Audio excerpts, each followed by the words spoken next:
ಎಲ್ಲರಿಗೂ ನಮಸ್ಕಾರ ಸ್ನೇಹಿತರೆ. IPL 2026ರ ಕ್ವಾಲಿಫೈಯರ್ 1ರ ಪಂದ್ಯದಲ್ಲಿ ಗುಜರಾತ್ ವಿರುದ್ಧ ನಮ್ಮ RCB ತಂಡ 92 ರನ್ಗಳಿಂದ ಗೆದ್ದ ತಕ್ಷಣವೇ ಫೈನಲ್ ಗಾತ್ರ ಎಂಟ್ರಿ ಕೊಟ್ಟಿದೆ.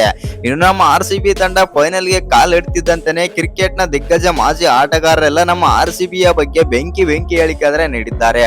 ಹೌದು ಸ್ನೇಹಿತರೆ, ಅಷ್ಟಕ್ಕೂ ನಮ್ಮ RCB ಯ ಬಗ್ಗೆ ಏನೆಲ್ಲ ಮಾತನಾಡಿದ್ದಾರೆ ದಿಗ್ಗಜ ಮಾಜಿ ಆಟಗಾರರು ಅಂತ ತಿಳ್ಕೊಂಬರೋಣ ಬನ್ನಿ. ಅದಕ್ಕಿಂತ ಮುಂಚೆ ನೀವೇನಾದ್ರೂ RCB ಯ ಅಪ್ಪಟ ಅಭಿಮಾನಿಯಾಗಿದ್ದಲ್ಲಿ ಈ ವಿಡಿಯೋಗೆ ಒಂದು ಲೈಕ್ ಕೊಟ್ಟು ನಮ್ಮ ಚಾನಲ್ ಅನ್ನ ಸಬ್ಸ್ಕ್ರೈಬ್ ಮಾಡ್ಕೊಳ್ಳಿ. ಹಾಗೆ ನಮ್ಮ RCB ತಂಡ ಈ ಬಾರಿ ಮತ್ತೊಮ್ಮೆ IPL ಟ್ರೋಫಿ ಗೆಲ್ಲುತ್ತಲ್ವಂತ ಕಮೆಂಟ್ ಮಾಡೋದನ್ನ ಮರಿಬೇಡಿ. ಹಾಗೆ ನಮ್ಮ ನಾಯಕ ರಜತ್ ಪಟಿದಾರ್ ಅವರ ಆಟ ಹೇಗಿತ್ತು ಗುಜರಾತ್ ವಿರುದ್ಧ ಅಂತ ಕಮೆಂಟ್ ಮಾಡೋದನ್ನ ಮರಿಬೇಡಿ. ಇನ್ನು IPL 2026ರ ಕ್ವಾಲಿಫೈಯರ್ 1ರ ಪಂದ್ಯದಲ್ಲಿ ಈ ತರ ಆಟ ನಾವು ನೋಡಿರಲಿಲ್ಲ ಅಂತಾನೆ ಹೇಳ್ಬೋದು ನಮ್ಮ RCB ಯ ಬ್ಯಾಟರ್ಸ್ ಕಡೆಯಿಂದ. ಹೌದು ಸ್ನೇಹಿತರೆ, ಈ ರೀತಿ ಆಡ್ತಾರೆ ಅಂತ ನಾವು ಕೂಡ ಎಕ್ಸ್ಪೆಕ್ಟ್ ಆದ್ರೆ ಮಾಡೇ ಇರ್ಲಿಲ್ಲ. ಯಾಕಂತಂದ್ರೆ ಈ ಪಂದ್ಯದಲ್ಲಿ ಬಂದ್ಬಿಟ್ಟು ನಮ್ಮ RCB ತಂಡ ಟಾಸ್ ಆದ್ರೆ ಸೋಲುತ್ತೆ. ಟಾಸ್ ಸೋತು ಮೊದಲು ಬ್ಯಾಟಿಂಗ್ ಮಾಡಿದಂತ ನಮ್ಮ RCB ತಂಡ 254 ರನ್ ಆದ್ರೆ ಹೊಡಿತಾರೆ. ಹೌದು ಸ್ನೇಹಿತರೆ, ಎಸ್ಪೆಷಲಿ ಹೇಳ್ಬೇಕಂತಂದ್ರೆ ಫಿಲ್ ಶಾರ್ಟ್ ಕೂಡ ಇರ್ಲಿಲ್ಲ ಈ ಪಂದ್ಯದಲ್ಲಿ. ಅಂದ್ರೂ ಕೂಡ ನಮ್ಮ RCB ತಂಡ ಈ ರೇಂಜ್ ಗೆ ಬ್ಯಾಟಿಂಗ್ ಮಾಡಿದಂದ್ರೆ ಅರ್ಥ ಮಾಡ್ಕೊಳ್ಳಿ, ಈ ಬಾರಿನೂ ಕೂಡ ನಮ್ಮ RCB ತಂಡ ಟ್ರೋಫಿನೇ ಗೆಲ್ಲೋದಂತ.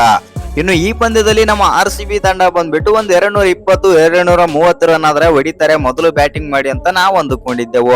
ಆದ್ರೆ ಈ ಪಂದ್ಯದಲ್ಲಿ ಈ ರೇಂಜ್ ಗೆ ಬ್ಯಾಟಿಂಗ್ ಮಾಡ್ತಾರೆ ನಮ್ಮ RCB ಯ ಬ್ಯಾಟ್ಸ್ಮನ್ಸ್ ಅಂತ ಅಂದುಕೊಂಡೇ ಇರಲಿಲ್ಲ ಅಂತಾನೆ ಹೇಳ್ಬೋದು.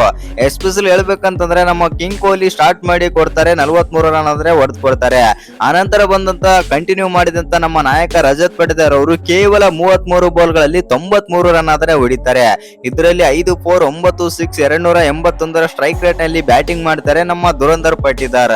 ಎಸ್ಪೆಷಲಿ ಹೇಳ್ಬೇಕಂತಂದ್ರೆ ಇವತ್ತಿನ ಪಂದ್ಯದಲ್ಲಿ ನಮ್ಮ ದುರಂದರ್ ಪಟಿದಾರ್ ಅವರ ಆಟ ಹೇಳ್ಬೇಕಂತಂದ್ರೆ ಯಾವ ರೇಂಜ್ ಗೆ ಇತ್ತಂತಂದ್ರೆ ಇದಪ್ಪ ನಮ್ಮ ಕ್ಯಾಪ್ಟನ್ ಇದಪ್ಪ ಕ್ಯಾಪ್ಟನ್ ಬ್ಯಾಟಿಂಗ್ ಅನ್ನೋ ರೇಂಜ್ ಗಾದ್ರೆ ಇತ್ತು. ಪ್ರತಿಯೊಬ್ಬ RCB ಅಭಿಮಾನಿಗಳು ಕೂಡ ಇವತ್ತು ಫಿದಾ ಆಗೋದ್ರು ರಜತ್ ಅವರ ಬ್ಯಾಟಿಂಗ್ ಗೆ. ಹೌದು ಸ್ನೇಹಿತರೆ, ಆ ರೇಂಜ್ ಗೆ ಆದ್ರೆ ಬ್ಯಾಟಿಂಗ್ ಮಾಡ್ತಾರೆ ನಮ್ಮ ನಾಯಕ ರಜತ್ ಪಟಿದಾರ್. ಒಟ್ಟಿನಲ್ಲಿ ಹೇಳ್ಬೇಕಂತಂದ್ರೆ ಮೊದಲು ಬ್ಯಾಟಿಂಗ್ ಮಾಡಿ 254 ರನ್ ಆದ್ರೆ ಹೊಡಿತಾರೆ. ಹೌದು, ಸೆಕೆಂಡ್ ಇನ್ನಿಂಗ್ಸ್ ಬ್ಯಾಟಿಂಗ್ ಆರಂಭಿಸಿದಂತ ಗುಜರಾತ್ ತಂಡ ಒಂದ್ ಒಳ್ಳೆ ಪೈಪೋಟಿ ಕೊಡಬಹುದು, ಒಂದೇನೋ ಫೈಟ್ ಕೊಡ್ತಾರಂತ ನಾವು ಅಂದ್ಕೊಂಡಿದ್ದೆವು. ಆದ್ರೆ ಈ ರೇಂಜ್ ಗೆಲ್ಲ ನಮ್ಮ RCB ಬೌಲರ್ಸ್ ಗಳು ಸೆಕೆಂಡ್ ಇನ್ನಿಂಗ್ಸ್ ನಲ್ಲಿ ಬೌಲಿಂಗ್ ಮಾಡ್ತಾರೆ ಅಂತ ಇದನ್ನು ಕೂಡ ಎಕ್ಸ್ಪೆಕ್ಟ್ ಆದ್ರೆ ಮಾಡಿರಲಿಲ್ಲ. ಯಾಕಂತಂದ್ರೆ ಈ ಇವತ್ತಿನ ಪಂದ್ಯದಲ್ಲಿ 4 ಪೇಸರ್ ಜೊತೆ ಆದ್ರೆ ನಮ್ಮ RCB ತಂಡ ಕಣಕ್ಕೆ ಆದ್ರೆ ಇಳಿದಿತ್ತು.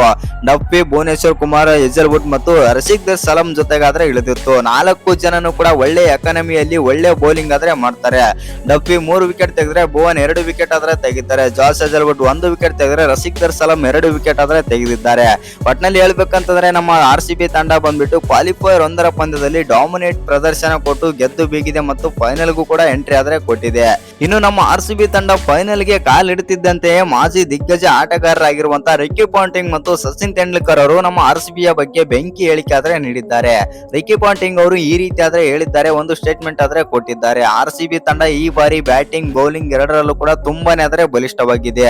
ಆ ಕಾರಣದಿಂದಾಗಿ ಆ ತಂಡವನ್ನು ಸೋಲಿಸೋದು ಅಷ್ಟು ಸುಲಭವಲ್ಲ ಮತ್ತು ಈ ಬಾರಿ ನನ್ನ ಪ್ರಕಾರ ಮತ್ತೊಮ್ಮೆ RCB ತಂಡ ಟ್ರೋಫಿ ಗೆಲ್ಲುತ್ತದೆ ಅಂತ ನನ್ನ ಅನಿಸಿಕೆ ಎಂದು ರಿಕಿ ಪಾಂಟಿಂಗ್ ಅವರು ಬೆಂಕಿ ಸ್ಟೇಟ್ಮೆಂಟ್ ಆದ್ರೆ ಕೊಟ್ಟಿದ್ದಾರೆ.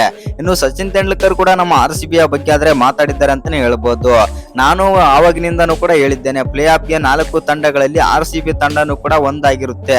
ಅದೇ ರೀತಿ ಆಡ್ತಾ ಇದ್ದಾರೆ ಮತ್ತು ಈ ಬಾರಿ ಮತ್ತೊಮ್ಮೆ ಟ್ರೋಫಿ ಗೆಲ್ಲಲಿದೆ ಈ ತಂಡ ಮತ್ತು ಮುನ್ಸೂಚನೆಯಲ್ಲೂ ಕೂಡ ಇದೆ ಎಂದು ಸಚಿನ್ ಆದ್ರೆ ಹೇಳಿದ್ದಾರೆ.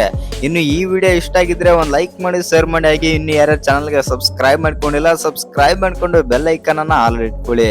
ಹಾಗೆ ಮರಿದೆ ವಿಡಿಯೋಗೊಂದು ಲೈಕ್ ಕೊಡೋದನ್ನ ಕೂಡ ಮರಿಬೇಡಿ.